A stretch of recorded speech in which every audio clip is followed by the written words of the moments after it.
Assalamualaikum warahmatullahi wabarakatuh. Alhamdulillahirrabbilalamin. Wassalatu wassalamu ala ashrafil anbiya wal mursalin wa ala alihi wa sahbihi ajma'in, amma ba'd. Alhamdulillah, kita dah pun memasuki hari yang ketiga. Betul tak? Bulan nanti. Okey, hari yang ketiga. Pada malam tadi hari yang ketiga, namun malam tadi malam yang ketiga, dan perbincangan kita juga tentang tips meraih keikhlasan mencapai siri yang terakhir. Kita dah bincangkan 6 tips dan kita selesaikan baki 2 lagi tips untuk meraih keikhlasan seperti mana yang telah ditulis oleh Syekh Dr. Abdul Muhsin Al-Qasim. Okey, dan dia menyebutkan tips yang ke-8, saranan dia bagaimana untuk meraih keikhlasan, mendapatkan keikhlasan. Istishabu anna an-nasa la yamliku jannatan wala nara. Menerapkan perspektif dalam fikiran kita akan hakikat semua orang yang berada di sekeliling kita, mereka tidak mempunyai apa-apa kuasa menetapkan siapa yang duduk di neraka dan siapa duduk di syurga. Maknanya syurga dan neraka itu bukan milik mereka untuk mereka tetapkan siapa duduk di mana. Okey, apa yang dimaksudkan dengan kata-kata itu? Cadangan yang diberikan oleh beliau, dia dijelaskan, idza sya'ara al-'abdu bi anna alladhina yura'i lahum sawfa yaqifuna ma'ahu fil mahsyari khaifina 'arina adraka anna sarfa an-niyyati lahum fi ghairi mahallihi haitsu lam yukhaffifu anhu wata'atul mahsyari bal hum ma'ahu fi dhalika ad-dank. Kalau seorang hamba tu sedar akan hakikat orang-orang yang mereka cuba cari perhatian dalam amalan mereka, semua mereka-mereka itu juga akan berdiri bersama kita di mahsyar dalam keadaan takut, dalam keadaan telanjang. Jadi kita akan tahu, dia akan sedar bahawa hakikat dia letakkan tujuan, niat dia kerana orang-orang tersebut adalah bukan pada tempatnya, adalah satu perkara yang sia-sia.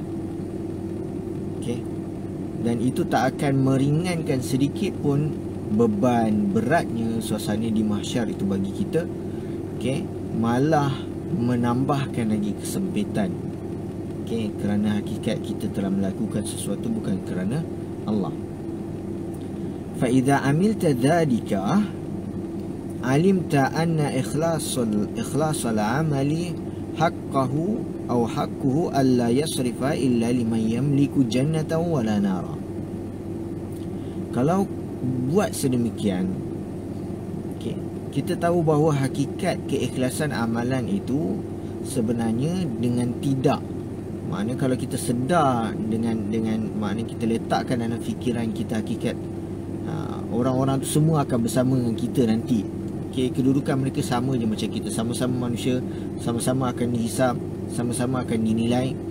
Jadi kita tahu bahawa keikhlasan amalan itu hakikatnya adalah dengan tidak memberikan perhatian kepada orang-orang lain, orang-orang yang tidak mempunyai apa-apa kuasa penetap terhadap keputusan siapa yang akan masuk neraka dan siapa yang akan masuk syurga. Fa'alal mu'mini ayyukina bi anna al-bashara la yamliku jannatan yuqaddimunaka ilaiha. Dan sepatutnya orang yang beriman itu, dia kena yakin bahawa tak ada manusia yang memiliki syurga sehingga dia boleh bantu untuk masukkan kita ke dalamnya. Okay, sebagaimana usaha-usaha sebahagian daripada kita dalam kehidupan di dunia ini, apabila kita cuba meraih sesuatu, ada keadaan-keadaannya kita dapatkan bantuan orang-orang sekeliling kita. Okay, yang kita katakan kita guna kabel ke, ada kenalan orang dalam dan seumpamanya. Dan kita kerana ketidakmampuan kita untuk bersabar ataupun untuk melalui jalan yang sepatutnya, maka disebabkan ada ruang dan peluang, kita gunakan yang mana mungkin dengan cara yang salah menjadi satu bentuk kezaliman terhadap orang-orang lain yang lebih berhak. Jadi idea itu bila kita bawa ke akhirat, hakikatnya tak ada orang yang boleh bantu kita untuk melakukan perkara yang serupa.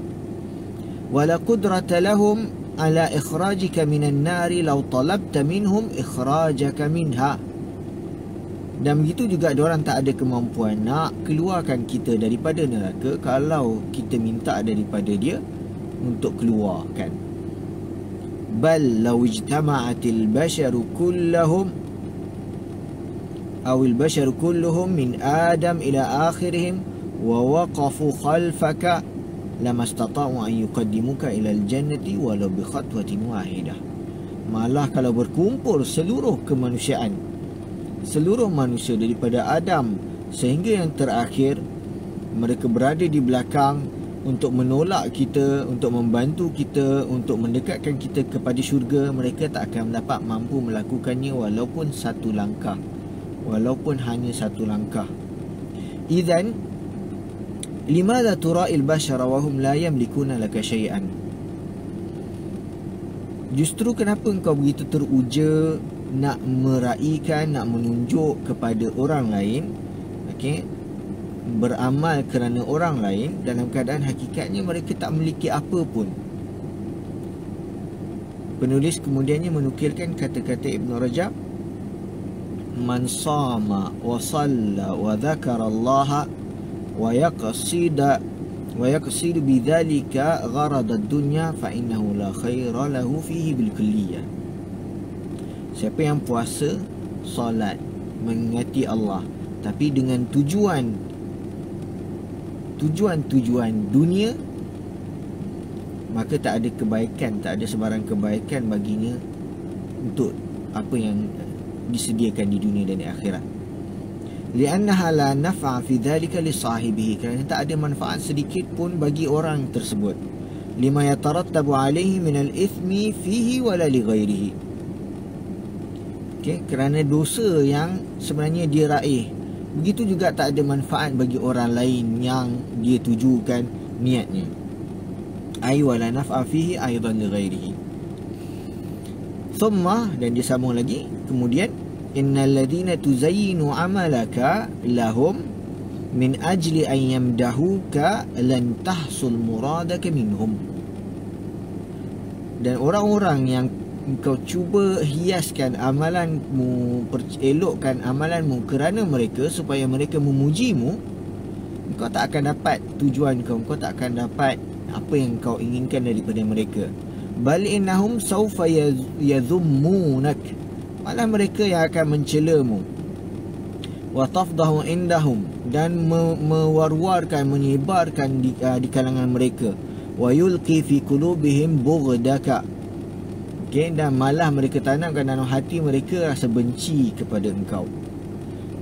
Yaqulu alaihi salatu wassalam, Nabi sallallahu alaihi wasallam pernah menyebutkan, wa man yura'illahu bihi, sesiapa yang beramal dengan menunjuk-nunjuk agar diperhati, agar dipuji, saya Allah pula akan menunjuk-nunjukkan kekurangannya, aibnya, membongkar pekongnya dengan amalan-amalan tersebut. Amma idza akhlasta lillahi, adapun jika engkau ikhlas melakukannya hanya kerana Allah, ahabbakallahul khalqa, Allah akan menyebabkan semua orang, semua makhluk menyayangimu. Kerana keikhlasan tersebut, maka kita meraih kasih sayang juga daripada sekalian makhluk.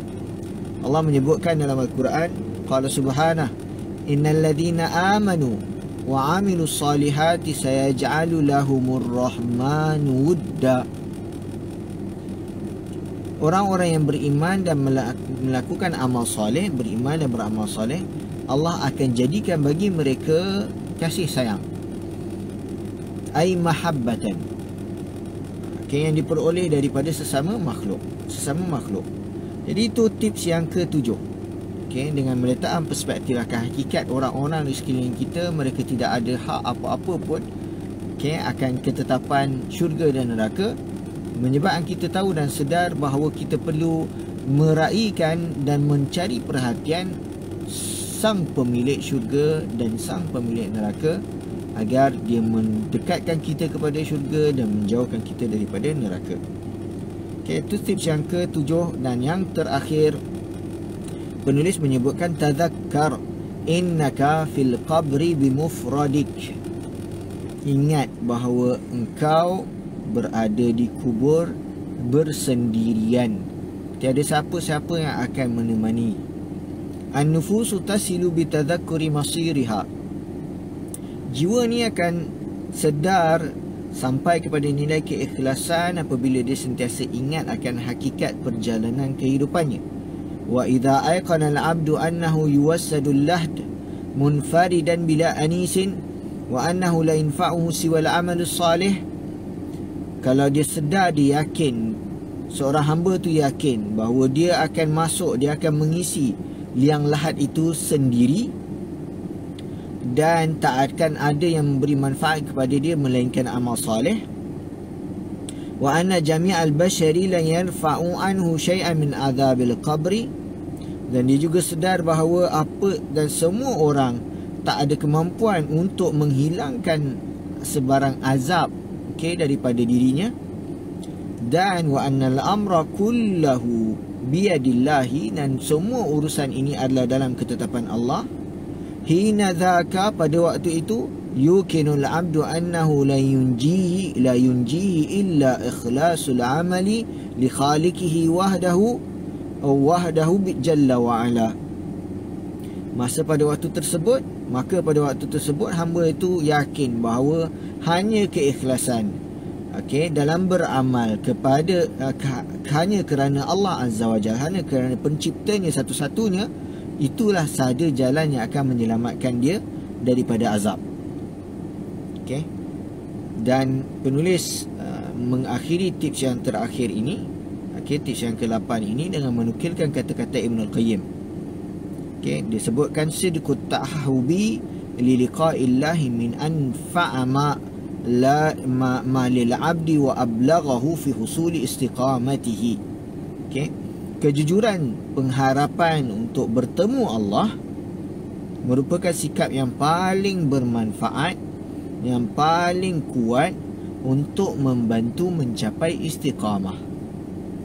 Untuk membantu kita mencapai konsistensi. Fa inna man ista'adda li liqa'illahi inqata'a qalbuhu 'anid dunya wa ma fiha wa matalibiha. Kerana sesiapa yang menyiapkan persiapan yang terbaik bertemu dengan Allah, untuk bertemu dengan Allah di akhirat nanti, maka Allah akan putuskan keterikatan hatinya daripada dunia, segala isinya dan segala permintaan-permintaan, tuntutan-tuntutannya. Dan itulah dia 2 tips yang terakhir, yang beri gambaran kepada kita bagaimana putusnya kita daripada kebergantungan kepada orang-orang lain di sekeliling kita, dan putusnya kita daripada kebergantungan terhadap dunia ini, menyedari akan hakikat yang sebenar, iaitu kita akan masuk kubur secara sendiri, menyedari bahawa tiada orang yang dapat memberikan apa-apa kesan terhadap nasib kita di akhirat.